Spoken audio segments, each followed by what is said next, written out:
Hello everyone, I am here with Marilyn Cohen. She is an amazing person, and we met here at the Forbes Investor Cruise. She actually manages, is it $400 million of bond money. Amazing. And the name of the company is Envision Capital Management in El Segundo, California.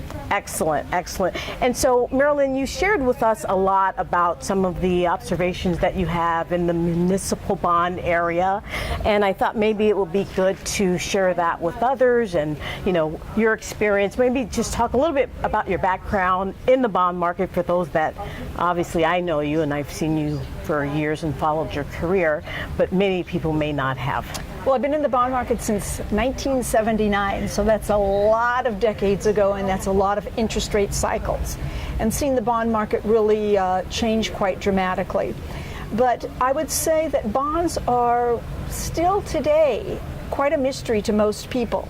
Most people are very familiar with equities, with stocks, and bonds have a different language, a different lingo. But once you get it, it's with you forever. And I think the germane portions of what I had to say at this conference are the fact that the bond market is so much bigger than the equity market, and it is so global and encompassing that everybody should understand a little bit about what bonds do. And municipal bonds are bonds that are issued by the states, cities, and counties, and that's how they fix the roads, that's how they build bridges, that's how they fund schools, that's how everything in a municipality and a state gets done. And people don't usually connect the dots. They vote for, at least in California, they vote for every bond issue, and they don't realize that somebody's going to have to pay for those things that they want. Yeah. And bondholders are number one that are going to invest in municipal bonds, but taxpayers are ultimately going to be on the hook for a lot of things that the state, cities, and counties do. Yep, absolutely. And so a lot of the people that may be watching the show or listening to the show are real estate investors, and I always advocate to have a familiarity with the bond market because of its correlation to cap rates. Yes. And what is your kind of opinion? Do you see that that is an important part of an investor's, let's just say, basic understanding of bonds? Well, yes, because if you understand cap rates, you'll understand bonds and how bonds work. If interest rates go up, yep, the price of or I should say the value of the bond goes down. Yes. Interest rates go down, the value of the bond goes up. It's an inverse relationship, somewhat similar to cap rates that way. Yeah. And people should understand the bond market because the cost of capital is what keeps the real estate market lubricated. Exactly. If interest rates go up a lot and people can't get loans because the economics don't make sense on the property, you're out of luck, right? Yep, absolutely, absolutely. And you mentioned a lot about like the Puerto Rico default situation, and can you kind of share a little bit about you know, where that may be headed? Sure. And well, first what of all, to look out for. The island territory of Puerto Rico had 3.5 million people, and the government of Puerto Rico borrowed. They were what do I want to say? They borrowed $74 billion in total, and Wall Street was their enabler. That's the word I was looking for. Wall Street was their enabler. Whatever they wanted to do, whatever they wanted to accomplish, they borrowed the money and issued municipal bonds. Yep. Well, fast forward to where we are today, and the 3.5 million people are no longer 3.5 million. Many hundreds of thousands of Puerto Ricans have moved to the United States because they could. They didn't, you know, they're not immigrants by any stretch of the imagination, and the population has declined. Over 50% of all of the people that are still on the island Yep. are not working. They are subsidized. They're on some kind of welfare. The public pensioners have been overpromised, and there's no money to deliver to them on an ongoing basis, and it's just a mess. So even though they did not have the ability to file for bankruptcy, states don't have the ability to file for bankruptcy here in the United States. Only some cities do. Even though they didn't have the ability to do that, Congress stepped in and voila, made a new rule and said they can file for bankruptcy. So they have abrogated on their and defaulted on their payments. Right. And there are very few Puerto Rico municipal bonds out of that 74 billion that are making interest payments. And it is a template for the states that are being mismanaged because Puerto Rico was totally mismanaged. The states like Illinois, like New Jersey, like Connecticut, like California is becoming, in which the labor unions that have all of the politicians in their pockets.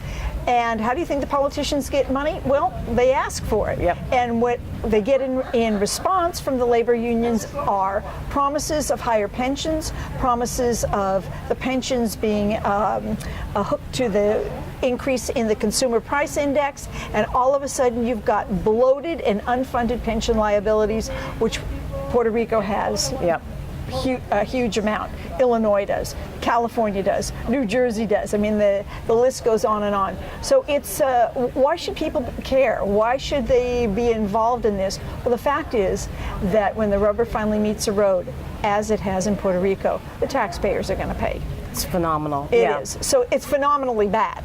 Yeah. So, you know, what do you do about it? Well, you stop voting for all of these bond issues. You know, how many more schools do we need? The schools don't teach, the teachers don't teach, the kids don't learn, the parents don't parent. So we put hundreds of billions of dollars into schools and school bonds, and nothing's changed. Yep. Yeah. I Yes. mean, I'm 68 years old, and we've been talking about this for over 40 years. Nothing has changed. So, you know, I just say, learn about what the bond market is about. I agree. Understand how it affects your own pocketbook and how it may in the future. Yep.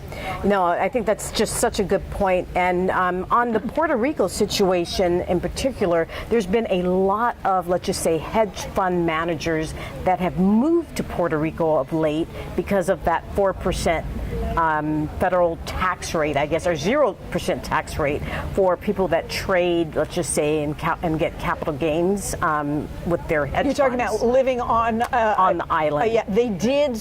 A few did. Yes. Then the hurricane came. Yes. And many of those hedge funds bought property there. So you take a bad situation, overlay a terrible hurricane, Yep.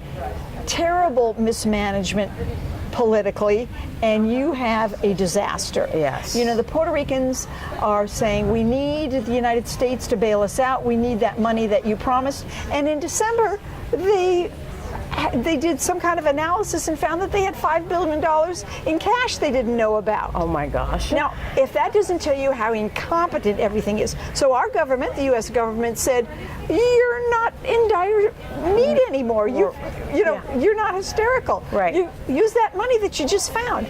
It is a real mess.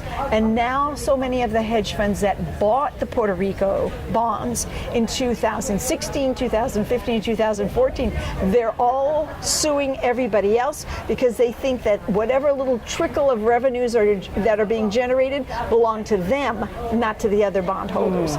If I were to tell you that this is a financial soap opera with highs and lows, that'd be putting it mildly. Oh my God, yeah. It's just so fascinating. And I learned from your presentation too about the insurers are not actually insuring a lot of the bonds that they had done in the past. Right, because the insurance used to be a beautiful secondary source of payment if something goes wrong.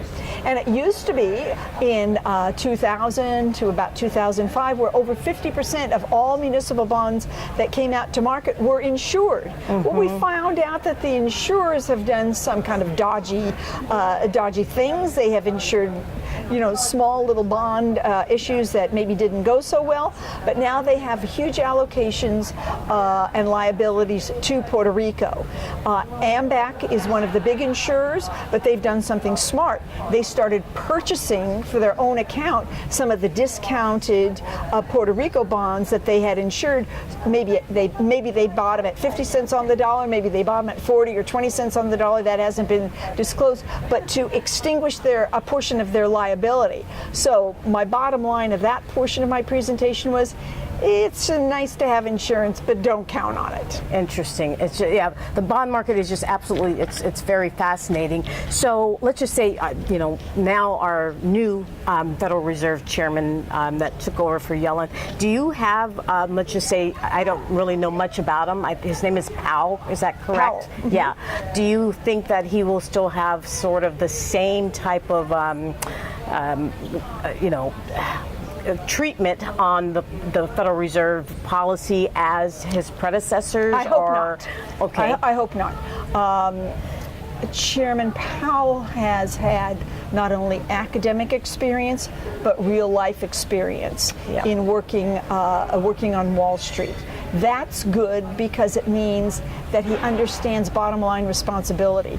Everybody that's run the Fed has been an academic. Yes. Never had to make a payroll in their life. Mm-hmm. The only profit and loss they ever had to deal with was in their own checking account. Mm-hmm. And as a business person, I think that's terrible. That's terrible. Shocking, right? Let's, like they sit around the table, hey, the economy's going to hell in a handbasket, we've got a financial crisis, let's do quantitative easing. Yes, yeah. Okay, it saved the financial system, but now we're talking about the consequences of that salvation. So I'm very happy that President Trump has nominated, and we have gone ahead, and Congress has passed on Chair Powell. Now we'll see who the vice chair is going to be. Mm-hmm. But I would hope that eventually there are enough spots on the Federal Reserve Board that have to be replaced, and I hope they're replaced with business people, because that's the only way we're ever going to get back to some kind of normalcy. Yeah, Just like we've got a president that's a business person who said, we're going to start manufacturing again, we're going to deregulate, and all these things that he said, whether you love him or hate him, have started adding to economic prosperity, and that's what it's all about. Yeah, you say it so, exactly how it is, in my opinion, and I feel that every U.S. taxpayer is a shareholder of the U.S. corporation, Absolutely. Right? So for us not to actually want a leader in the top level of government, of the president, that's not financially literate is incomprehensible to me. Exactly. Yeah. So I thought we had gone down an 8-year road where we would never be able to turn back, but I was wrong. And I see the consumer confidence, the optimism, corporations bringing money back from overseas, saying that they're going to create more jobs, they're going to actually put more capital into the growth of their companies, which means that they will be not only adding new workers, they're going to buy equipment, they're going to expand. That's what capitalism is all about. And if you are a capitalist, then you should be dancing the happy dance. I mean, just what he's done with corporate tax rates, and there should be businesses, in my opinion, starting all over the place if they're I would hope so. Yeah. I would hope so. Yeah, so I feel the same way as you about that. So let's just talk a little bit about tax reform, because that has brought on some really good things, but then it could hurt some other areas that have, let's just say, high income taxes, high state income taxes and property taxes, such as California and New York and New Jersey and Maryland. Do you have any kind of assessment on what that is going to do? It's going to hurt. As a Californian, it's really going to hurt. But I understand why it was done. When you reduce tax rates, you have to try to be as revenue neutral as possible and bring in income in other ways. And that was the way that Congress finally decided to make up some of the lost tax revenue. That not allowing these high tax states, not allowing its residents like you and me to be able to deduct anything more than $10,000 on our state taxes to the federal government. So that's going to really sting. But you know what? If people are really upset, money is portable. They can leave the state. Or put in the other people into the elected officials that are pro-growth and have those economies grow and generate revenue that way. And really, if Cuomo was so upset, and if Jerry Brown was so upset, well, then lower the tax rates in the states. Oh no, they're not going to do that because they want to squander that money. Yes. So it's not pleasant. I think it won't hurt for 2018 because so many people prepaid like their property tax, but it's going to hurt going forward. So we'll see about the migration. We'll see if it happens. Exactly. You know, we've seen that happen in Maryland. They increased the state income tax so much they did another kind of, millionaires tax, and guess what? A lot of millionaires left. Yes. So we'll see whether the people like you and me leave with our feet first, or whether we just stay and suck it up and say, well, it's such a great state. It's like a climate tax. Let's just suck it up and keep moving on. Absolutely, yes, absolutely. And I'm very fortunate. I figured the how to earn income tax efficiently, so I'm immune from it. Let me transition a little bit to the interest rates that are going to go up potentially this year. I believe they're projecting maybe 3 to 4. Could Is be. that correct? Do you think that's going to, where do you think the 10-year will end at the end of 2018?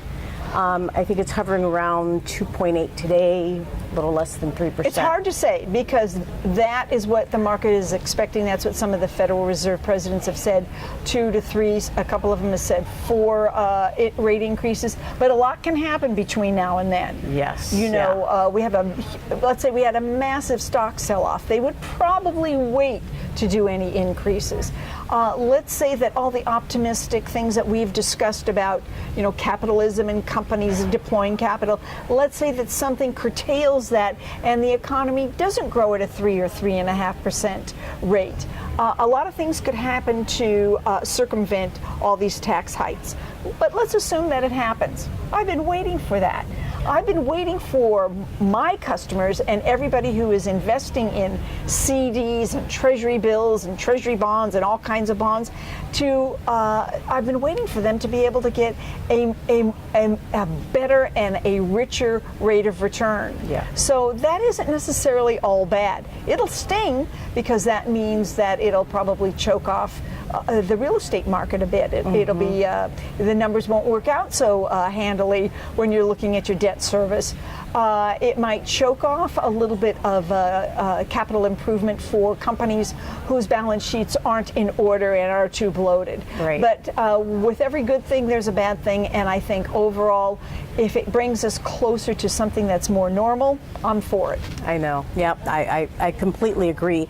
And if people are looking to invest in bonds today, I think you said look at durations shorter than a 30-year, like 3 to 5. Is that duration is a mathematical calculation in bond land. It tells you how sensitive your bond or your bond portfolio is to interest rate moves. So it's not maturity, it means just sensitivity. So if you have a portfolio of 20 bonds and the average duration is 3.5 years, it means that you have some bonds that are 2 and 3 years, 7 and 8, 9, you may have a couple of 10 years, but overall the sensitivity of that portfolio is 3.5. It means that if interest rates go up 1%, quickly now, not 1% over the course of a year, 1% very quickly, your portfolio will be down 3.5%. I see. The contrary is true. If interest rates went down and bond prices went up, your portfolio would be up 3.5%.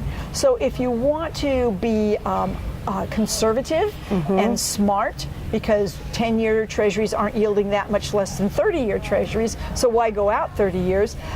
Then you would keep your durations pretty short. Or if you're going into a bond fund, ask what's the average duration, and if they say, oh, the average duration is 9 years, you go, whoa, baby, that is too long, because you'll get nuked if interest rates go up that much. Yep. And you feel as though, you had a chart earlier about our bonds that are still being desired by the world. Correct. As they are related to all of the other bonds that are being offered today. So we have a very attractive yield, even as low as it is. Exactly. So I say to people, you may not like the yields that treasuries are generating or corporate bonds or municipal bonds, but the rest of the world does. I hope you enjoyed this episode and thank you for tuning into the A2A show. Please visit our website a2ainvestor.com where you can find additional content for the astute accredited investor like yourself.